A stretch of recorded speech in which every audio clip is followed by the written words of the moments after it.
Alguna vegada s'heu preguntat com era la Morella de fa uns segles? Eixa és la pregunta de molts historiadors i la veritat és que la resposta no és senzilla. A partir de l'aparició de càmeres fotogràfiques tot va ser molt més fàcil de documentar. Però eixe és un luxe que no a tot arreu va arribar. Així, a Morella vam tindre el luxe de tindre fotògrafs com Cruella o Pasqual. Però abans, és possible conèixer com era la Morella de fa uns segles? Acompanyeu-me que avui ens anem d'exposició.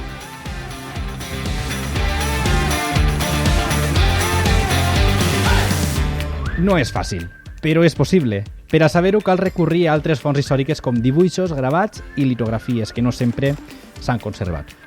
Vicent García Edo, professor de la Universitat Jaume I, ha fet tot este recull d'imatges que podem disfrutar a la Sala del Justícia i saber com era la Morella del passat. En aquests moments coneixem més de 120-130 dibuixos, gravats i litografies de Morella i tenim, en definitiva, una col·lecció de cartografia històrica de Morella que no la té pràcticament cap altre poble de la Comunitat Valenciana, si exceptuem les capitals, ni tan sols Castelló. Val, i anem al que ens interessa.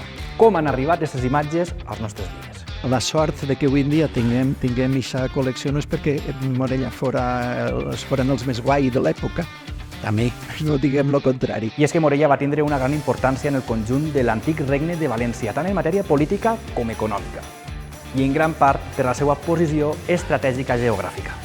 No obstant això, totes aquestes circumstàncies beneficioses per a Morella també tenien una part negativa. Dominar el castell durant les guerres era el desig de tots els bandos per tindre avantatge sobre l'enemic.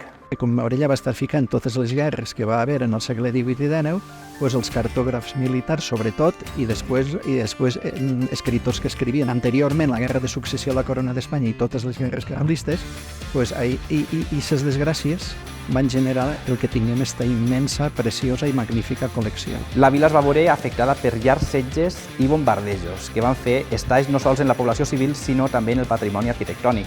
Però la presència de cartògrafs militars a la zona va afavorir que ara puguem conèixer com era la Morella dels inicis del segle XIX.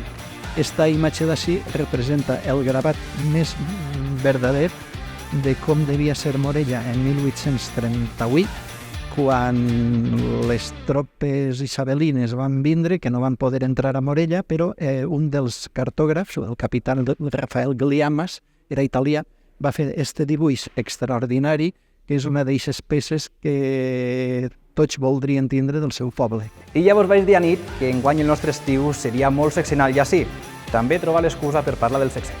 El gravat més solemne de 1707 de la Mare de Déu de Vallibana, només conec l'exemplar que tenim així darrere, que és l'original, està a la Universitat de Navarra, i té una inscripció a peu de pàgina que diu que se va fer en 1707 i encomanat per als partidaris de l'arxiduque Carlos Àustria, és a dir, els que van perdre la guerra. En conseqüència, en una noteta manuscrita diu que d'este gravat no n'hi ha d'això perquè per causa de la guerra i perquè està l'escut de l'arxiduque Carles, els exemplars que hi havia s'han perdut.